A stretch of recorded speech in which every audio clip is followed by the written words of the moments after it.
I was in an almost plane crash, on a flight from Newark to Istanbul. Something didn't feel right as we were boarding, but I think because the flight next to us had just been cancelled, they got us on board and hoped for the best. Anyhow, about 1.5 hours over the Atlantic Ocean, something seems off. Then the pilot comes on saying there is a mechanical issue and they're not sure what's going on, but to prepare for a water landing. Everyone is confused and it was dead quiet. It was also nighttime, so some people were asleep. Flight attendants start wandering the aisles more and more frequently, making us more worried since we had no idea what was going on and we didn't hear from the captain.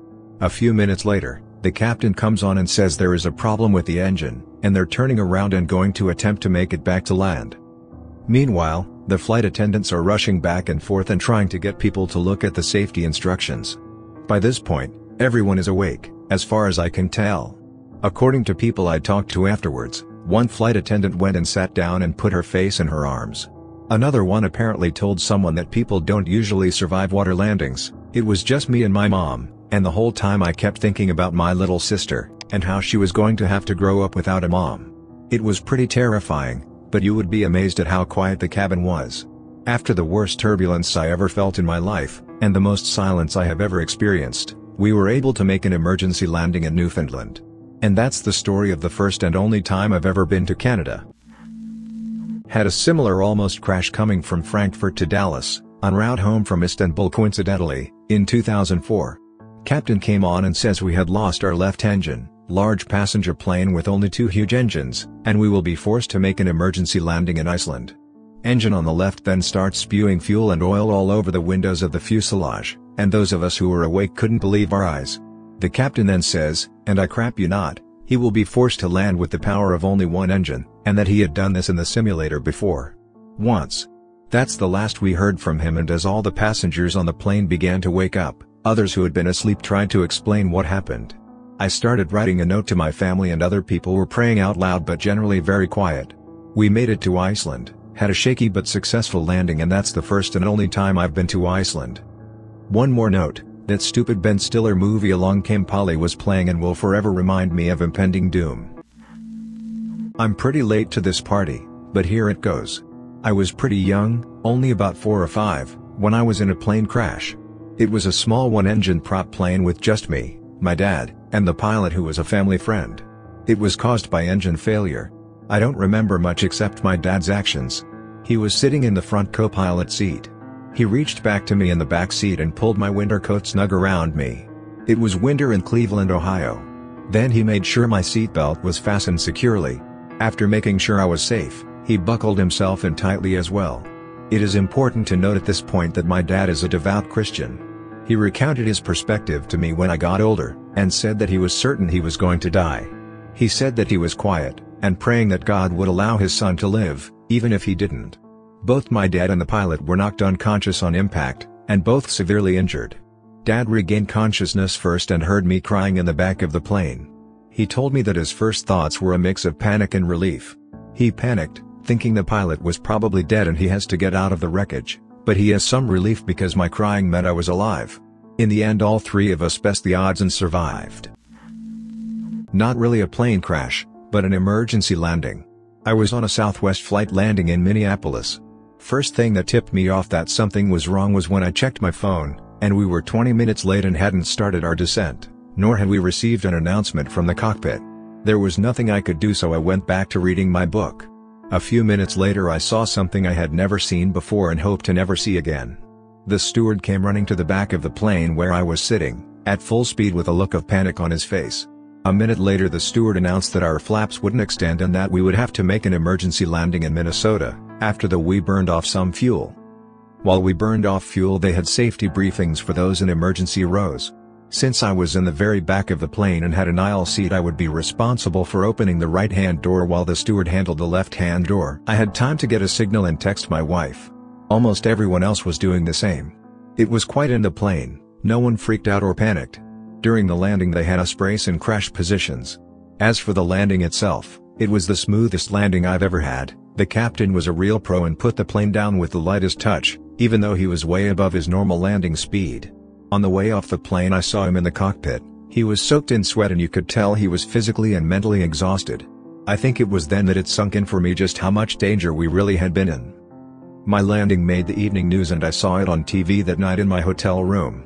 Funny thing was, a few months later I received a letter from Southwest denying any emergency took place on that flight. Edit: many have asked me what I said to my wife. Basically I texted that I loved her and my newborn son with all my heart. I never text that kind of message, so she immediately asked what was going on. All I could reply was "can't talk, bad stuff," and I'd text her on the ground.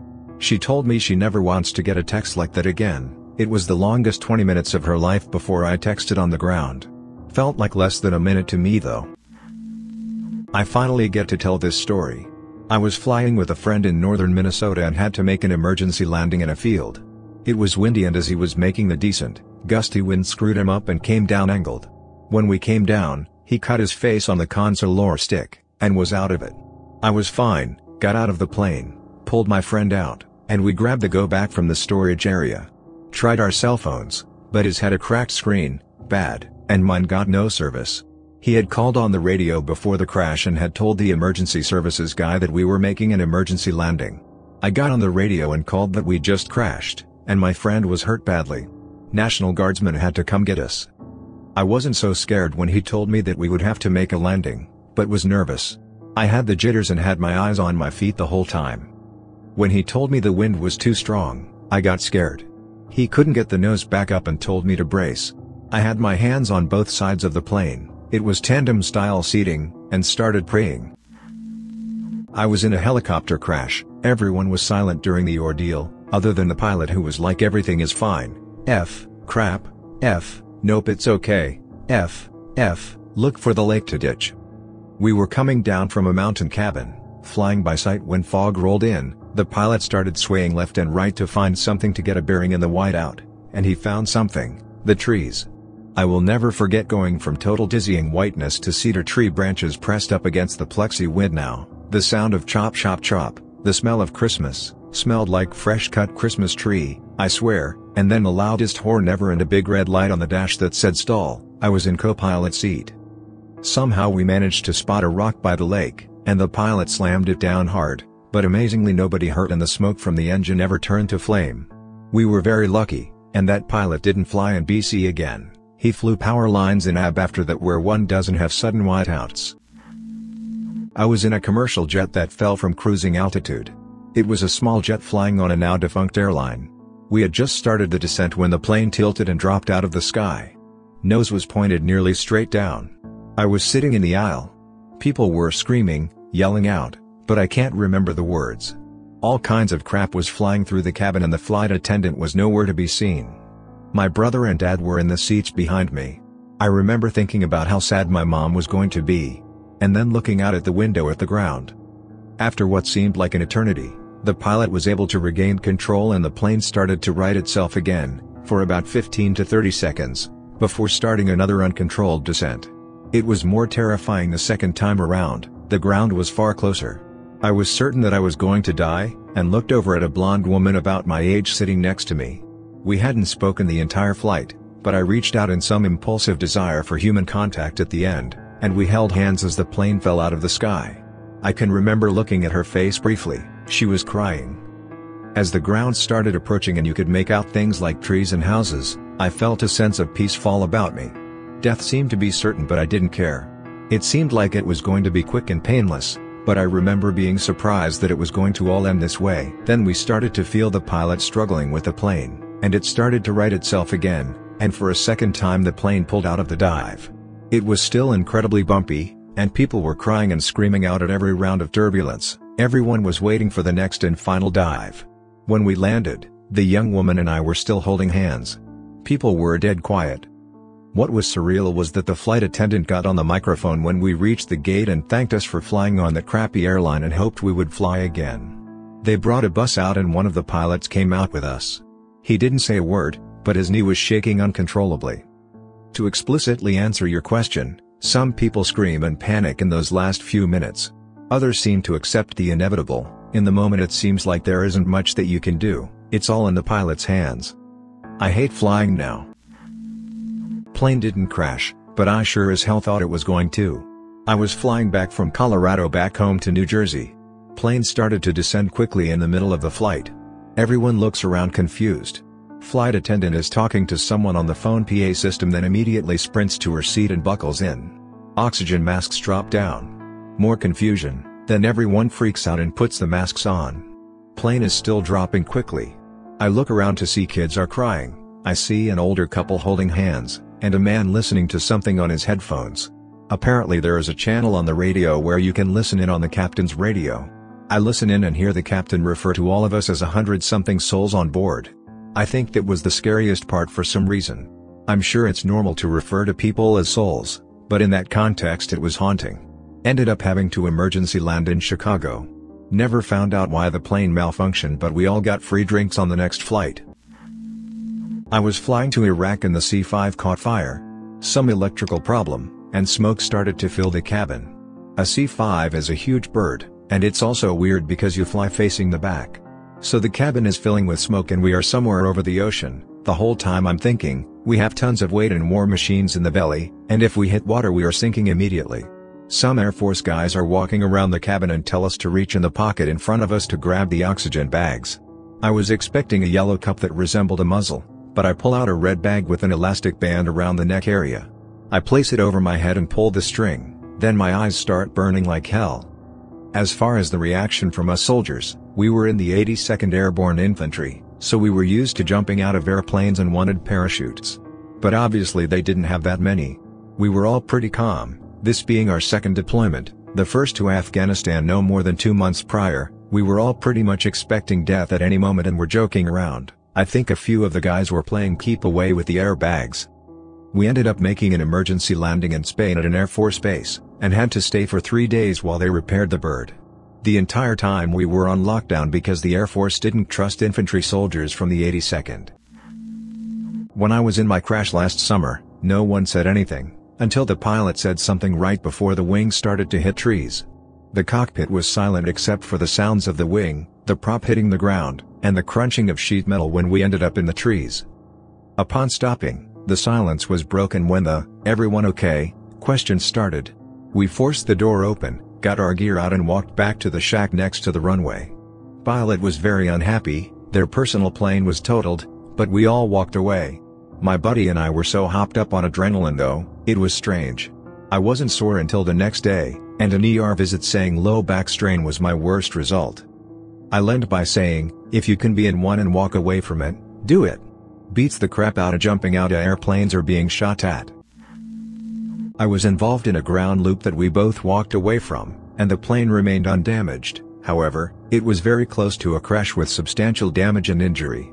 A friend of mine took me up in a borrowed Aroncachamp, which is similar to a J-3 Cub in that it is a tube-frame aircraft with fabric covering, and a tail dragger as well. Flight was totally fine and fun. However, on landing the pilot's airspeed on final was -70 miles per hour with a right crosswind of -10 miles per hour. We touched down at 60 miles per hour on the left main first, the right wing immediately came up pushing the left wing within inches of the pavement. This caused the airplane to make an immediate 90-degree turn where we bounded through a snowbank, and off into a field. As soon as the aircraft started to ground loop, my only thoughts were to brace for impact, covering my vital torso with my arms, thinking this is going to hurt, and I hope I do not get impaled. After making it out okay, I helped him dig the plane out of the snowbank and get it started again, and then, like the idiot I am, hopped back in and went for another ride around the pattern to let him redeem himself. I am currently a student pilot, but have been flying with my parents since I was 8 days old. I wasn't in a plane crash, I was in a hot air balloon crash, not as dangerous as a plane. We spent ages up in the air, we kept trying to land at an oval or somewhere safe, but the wind picked up as we were flying, and blew us into dangerous areas where we couldn't land. The pilot, I think that's what they are still called, told us that we might run out of fuel if this keeps up and he would see what he could do to get us safely down. This continued for a while, and we ended up all crouching down in the basket, as he got the balloon as low as he could. As the fuel ran out, we ended up crashing into the top story of a house in the suburbs and scraping most of the tiles off the roof. Someone almost fell out. Luckily the house slowed us down and that street was open enough for the car that had been following us to grab the drop rope and pull or winch the balloon down safely. No one was hurt, thankfully, but scared the crap out of everyone, unsure if I'd ever go on a balloon ride ever again. I've been in 3 plane crashes, mostly on the runway. My dad has been in many more. 2 in one day. Once, Granted, one of them he was in a helicopter. Part of the territory growing up around bush planes. The most memorable was in a de Havilland DHC-3 single-otter on floats. Happened on takeoff. The engine was spooling up and we started to work our way on step, when a massive gust of wind picked us straight up into the air about 60 to 100 feet and dropped us. Ended up landing on the left side of the plane. Everyone was a little shook up, but the real danger was that the plane was sinking now. Another guy popped the roof escape hatch and started pulling people up on top. Luckily this happened right around dinner time on a busy lake. Many boats came by to assist and nobody was injured. One guy's pants got wet and the airline's owner bought him new ones. There's not really much to say what I'd actually do with my last minutes of any given crash. It all kind of happens and is over before you know what's going on. It's a little different when you're up front, but even then, unless you're actively on the controls, you can't do anything. Just accept it and be ready to act when the tumbling is over. I'm probably too late for this, but I'll share anyways. I was in a plane crash. We crashed while on the ground. I was 9 years old and flying as an unaccompanied minor, back in '99. So this was the first flight of the morning leaving out of a Colorado airport in December. It had snowed the night before and the roads were pretty icy. All was fine though. They de-iced the plane and we left the gate only 10 minutes later than we should have. We get into position on the runway for takeoff, and the pilot begins taking off and getting up to speed. Instead of leaving the ground, however, we slide off the runway at full speed. Everyone was screaming and losing their crap. I actually followed the damn procedures outlined in that stupid manual they tell you to read and put my hands on the seat in front of me, with my head between my arms. Once we came to a stop, our wheel was dug into the ground and we were tilted, with one of the wings dug into the ground. Not really a crash but plane accident all the same. My story is an almost crash, flying back after Christmas from rural Victoria to Brisbane. The first leg was a twin-engine beach from memory, seated about 9 people. I was young, about 15, and I was one of 2 or 3 people on the flight. The pilot let me sit up front in the co-pilot seat as I was in the Air Cadets at the time and heavy into aircraft. About halfway through the flight, I notice a few engine warning lights start to flash. Then an oil pressure alarm started going off.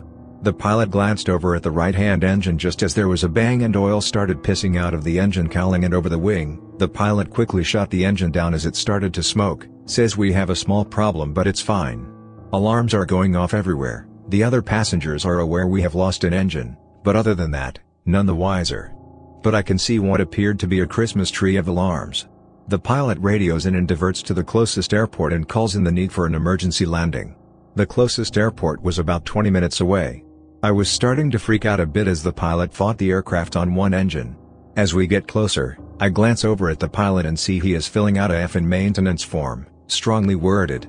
Even at 15 I couldn't help but laugh at the situation. Fast forward to the landing, he nails the touchdown and we all get off. Pilot buys us lunch while a maintenance crew looks at the engine. Turns out it was a cheap valve or something that had failed. About 2 hours later we were cleared to fly and finish the trip, albeit quite nervous.